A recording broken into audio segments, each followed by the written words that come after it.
Hello, this is Dr. George Best, and this is the third installment in my series on how to save money and recover faster from sciatica and disc-related low back pain.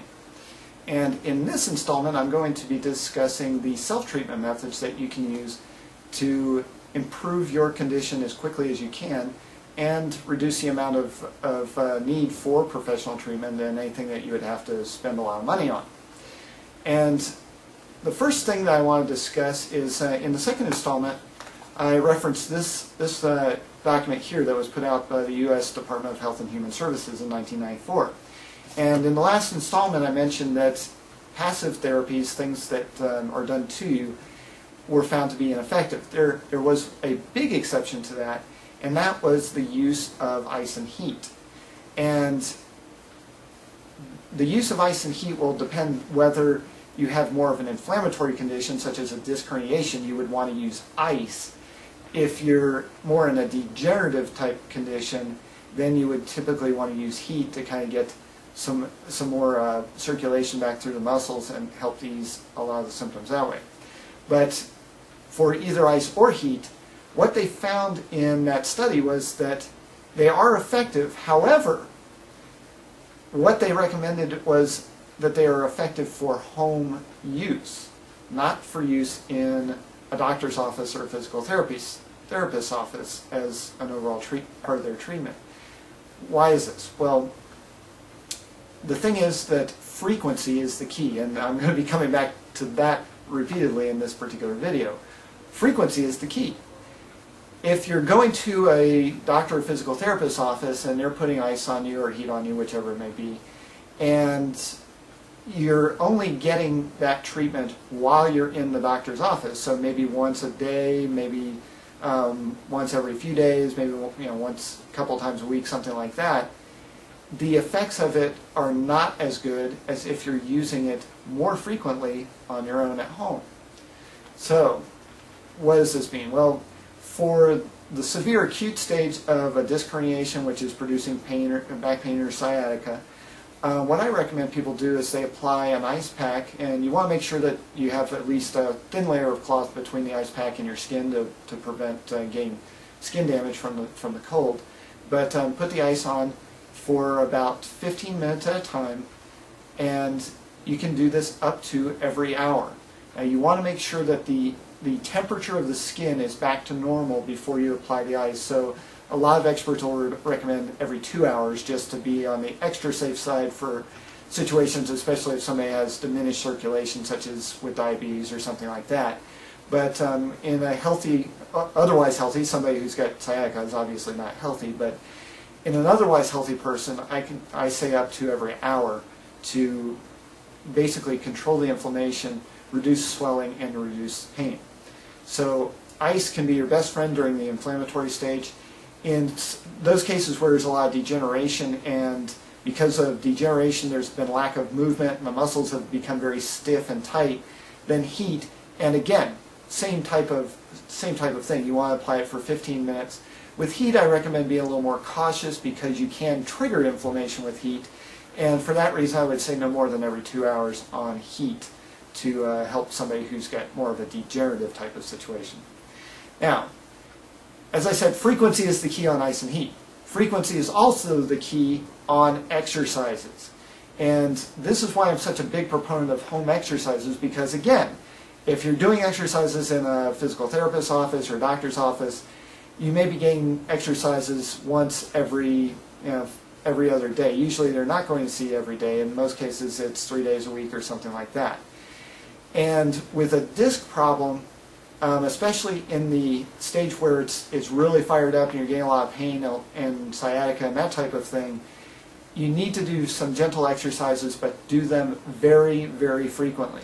For example, the exercises that I show in my video, Sciatica Exercises Part 1 here on YouTube, if you do that exercise multiple times throughout the day, and I mean, even up to a few times an hour for a minute or so at a time, you will get a much, much greater benefit out of it than if you do it once, or do 10 or 15 or 20 minutes or even 30 minutes of it once in a day and then don't do it anymore that day.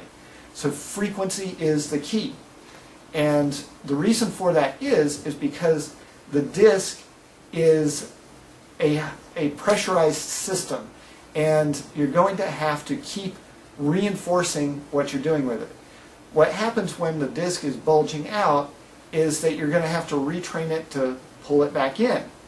And if you pull it back in once and you then go about doing whatever else you're doing, just the gravitational stresses on it are going to make it want to bulge back out again. So you want to keep bringing that bulge back in and bring that bulge back in, and you want to get frequent episodes of pulling that disc back in, so that as the disc pulls in nutrition and the body's healing processes are engaged, it'll be pulled back in and it'll start to hold a little better. And it'll pull back in and it'll hold a little better. So you need to do this frequently to get the best results. So that's the big key on both exercises and on the use of ice and heat, especially during the intense symptomatic phase of these types of problems. Frequency, frequency, frequency. Do it a lot. And so that is something I can't emphasize enough. You have to do these things a lot to get the best results. And so the more you do this, the quicker you will be able to recover, and the quicker you'll be able to start doing the things you like to do again. So remember, frequency is the key. You don't need anything special other than usually a floor to do these things. So you can do them pretty much anywhere. If you happen to be in a situation where you have to still be at work and you don't want to get down on the floor to do floor exercises or something like that, you can do similar things to the extension exercises, and you can just kind of stand up and bend backwards. This brings me to another aspect of where frequency is the key. Sitting is usually the enemy of anybody who has these types of problems. The exception to that is somebody who has spinal stenosis due to a lot of degeneration in the spine, in which case sitting may actually be a good position for them. But for somebody with a disc herniation, typically sitting is bad. And the reason why is sitting puts the spine in a flex position, which tends to put more pressure at the front part of the disc and drive the disc material back into the nerves. And so although sitting may be comfortable while you're doing it, when you go to stand up again, you could be in trouble if you've been sitting for a long period of time. So, here we go again. Frequency is the key. And in this case, I'm talking about frequent breaks from sitting.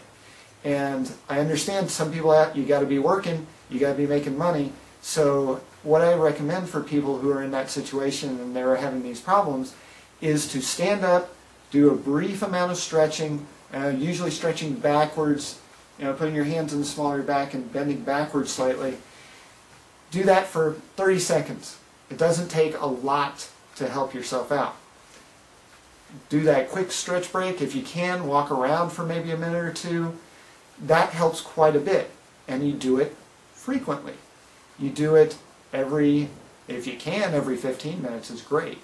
Some people in their work situation won't allow that. So if you can do it every 30 minutes, that's good.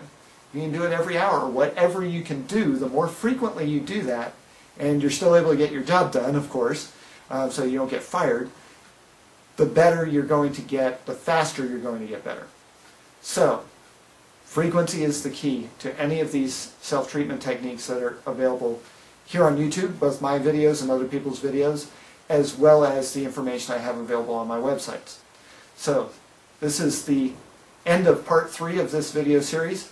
I thank you for watching, and I hope you've gotten a lot of value out of this set of videos. Thanks again. This is Dr. Best saying goodbye.